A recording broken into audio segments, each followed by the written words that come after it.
What's up, fans? Welcome to a new episode of M2M Coverage. We have our NFL panel here, Kevin, Kim, Geoff A, as always, the original two analysts from M2M. And we're discussing Aaron Rodgers today. So, nonstop, we've been seeing Aaron Rodgers in the news. He stole the limelight on draft night. Now, everyone's thinking of potential trade destinations. The Broncos are one of the top teams that we've seen as a potential suitor for Aaron Rodgers. The man wants out of Green Bay. However, there are still those who believe that Rodgers is not going to leave, that he might take more money, he might just not end up being traded because no team has the capital for it.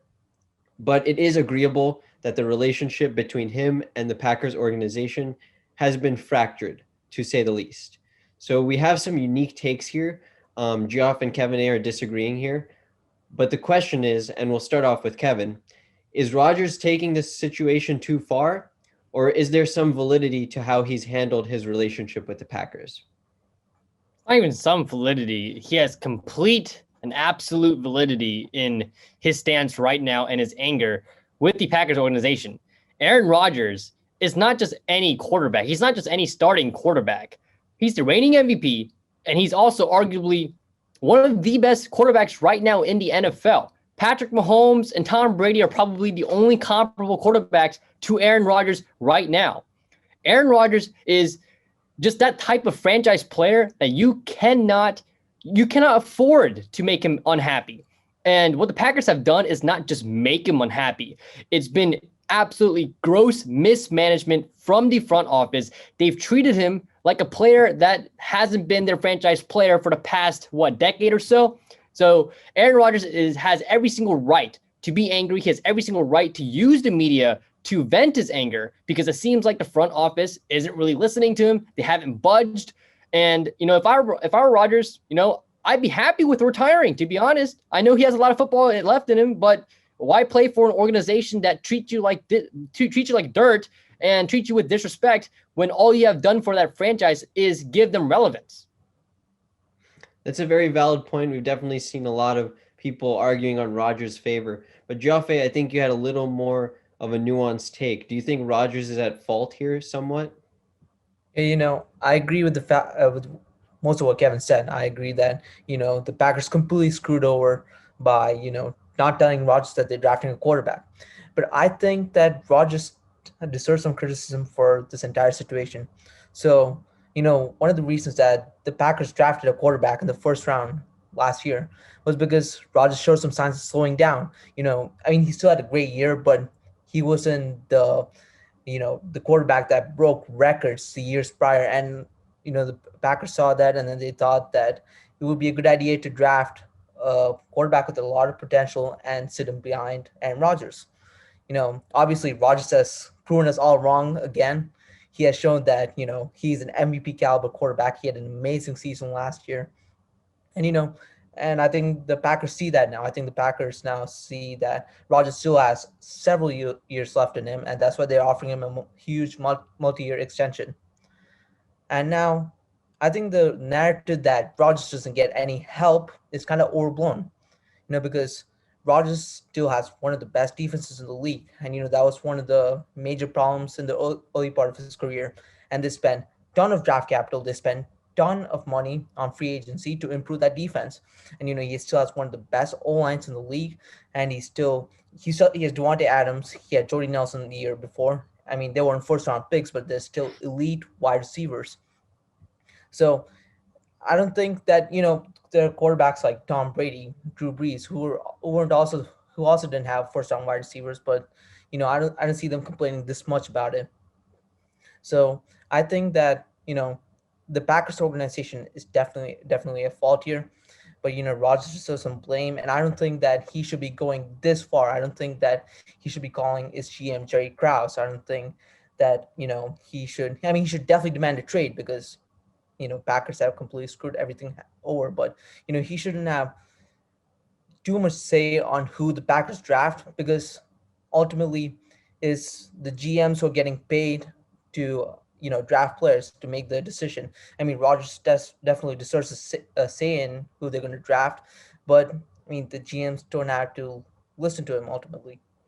Okay, but no one's saying that Aaron Rodgers has a responsibility of getting a say in who the Packers draft. That's not the point. Obviously, the GM is the one who's making the picks, but the GM has a responsibility to not only tell your quarterback, but this quarterback is your franchise player. They have a responsibility to inform them if they're going to draft another quarterback and their potential replacement. The Vikings told Kirk Cousins that they were going to draft Kellen Mond.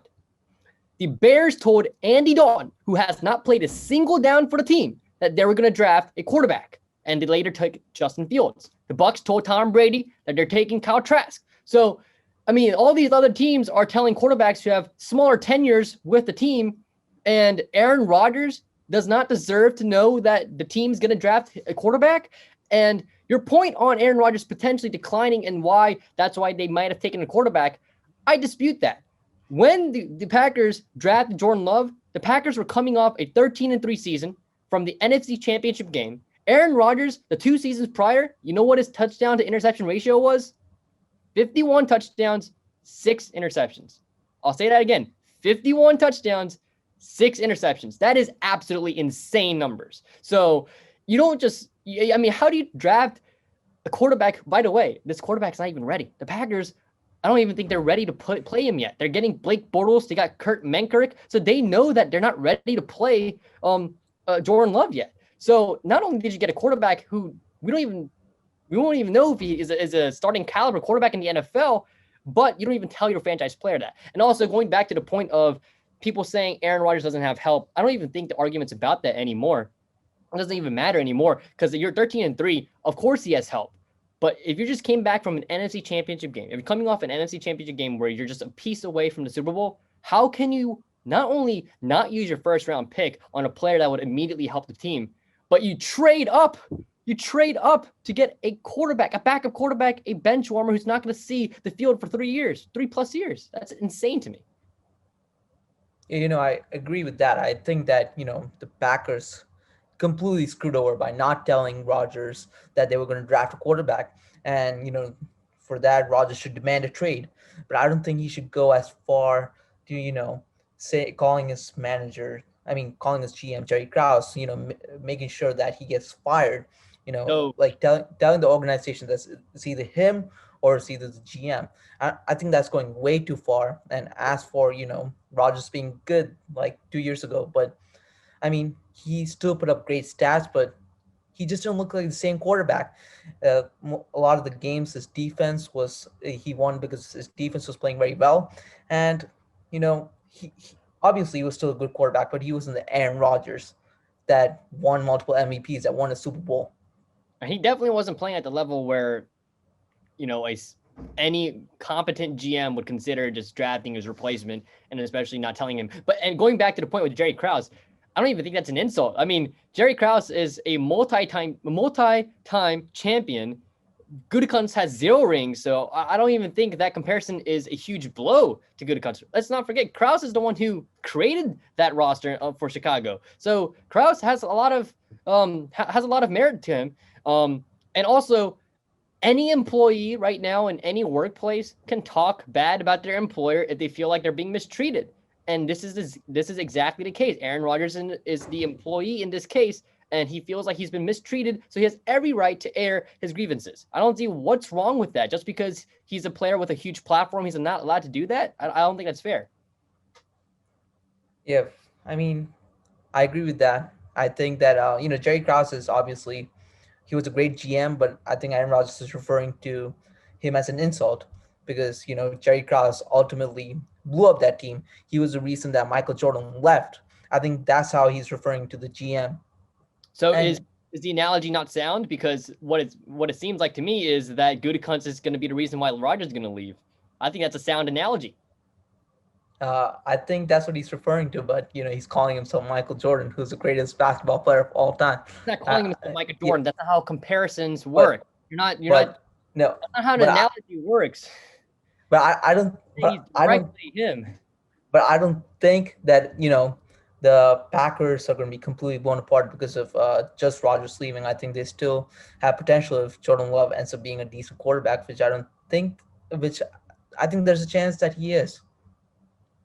I don't think Packers are doing anything this year, especially if Aaron Rodgers is gone. They don't have a team functioning without that man, as Kevin elaborated on much earlier. But going back to Jerry Krause, I just want to share a little bit of thought in terms of, because I thought both of you made very valid points in terms of Jerry Krause. Kevin mentioned how Jerry Krause was um, towards the end, like how Jerry Krause was responsible for putting that team together. I think that was a very valid point in that it wasn't an exaggeration what Aaron Rodgers said. Like there are comparisons that can be drawn, but I do think that Aaron Rodgers meant it in an insulting manner. And like when employees insult their bosses, they do have the right to do that, but they're also that's a separate issue from the bosses being good at their jobs. So I think what Joffrey was trying to argue was that the boss was good at his job, like the GM Gunkust, I can't pronounce his name. He was good at his job in terms of putting together the team, but there was just that complete fracture of the relationship in terms of communicating with Rodgers, who is obviously your superstar quarterback. So I think like both of you guys have valid points in different ways, but I don't know how they like fit into this entire situation, and it's a very messy situation. Yeah, no, I understand that the Jerry Krause comment was obviously meant as an insult, but I'm just saying that, I mean, if I were Gutekunst, I wouldn't be too offended. I mean, you're being compared to a multi-time champion. But anyways, going back to the point about Gutekunst putting together a team, who exactly did Gutekunst put on this Packers team? I mean, he's rarely new to this team. It's not like he has done so much for this franchise yet. If anything, Aaron Rodgers has done more for the Green Bay franchise than Gutekunst has ever done. So, if anything, Aaron Rodgers is literally the face of your franchise, not Gutekunst. And also, I can argue that just the sole fact that Gutekunst did not tell Rodgers about drafting a quarterback, that alone is enough to warrant a firing. I believe that warrants a firing. If you tick off your franchise player and make him want to leave, that warrants a firing, in my opinion, because you're not doing your job. You're making where your players want to leave. And Devonta Adams might leave too. Now, I wouldn't go that far as to fire him because he was being very cryptic when I talking about next year. I agree, but I wouldn't go as far to saying that he should be fired because I don't think he's a bad GM. I think he's a great GM. He spent so much money on free agency like 2 years ago. He got Preston Smith, Sedarius Smith. He got Robert Tonyan. All of them ended up being great players, and they're one of the reasons that the Packers made the NFC Championship 2 years in a row. So, yeah, I don't think none of that matters when you make your star quarterback want to leave. Mm-hmm. That's true. For example, like if you're working at a company, you do all these great things, but then you make this one fatal mistake that endangers your entire company. All the other stuff doesn't really matter. I mean, I think that one mistake outweighs any achievement you have accomplished in your tenure. And I'm not saying that he should be fired. I'm not advocating for anyone's firing, but I'm saying it's warranted. There is some justification behind it, and Aaron Rodgers most definitely has a lot of merit in his argument. I mean, does that mean that the Patriots should get rid of Bill Belichick or whoever pissed off Tom Brady because it wasn't because of Bill Belichick Tom Brady left. I don't think so. I'm not sure who it was because it was never as explicitly stated as Aaron Rodgers with Brian Gutekunst. But the Patriots never fired anyone after Tom Brady left, which is because the Patriots have a great front office, and I think this Packers front office is good. That's debatable. All right. Well, we have one person saying that the firing of Gutekunst is warranted. So Kevin wouldn't be surprised if Gutekunst was fired. Meanwhile, Joffrey thinks Gutekunst has done a good job as the Packers GM. And this whole Aaron Rodgers situation is blowing up. Like it's gotten so much media coverage and consistent media coverage because it's just such an up in the air situation. People think that he's going to stay in Green Bay this year. People think he's going to be in Denver in a new uniform. Obviously, whichever team he goes to obviously becomes a immediate Super Bowl contender because he is the one who is doing all the work there. He's the guy who dissects the defense. He's the guy who can take anything and pretty much turn it into a functioning offense. So we definitely need to keep an eye on this Aaron Rodgers situation. And we'll even keep an eye out if he decides to be traded to Jeopardy, as people have mentioned. If you like this video, please consider subscribing to our channel, the M2M Network, for more sports and entertainment content.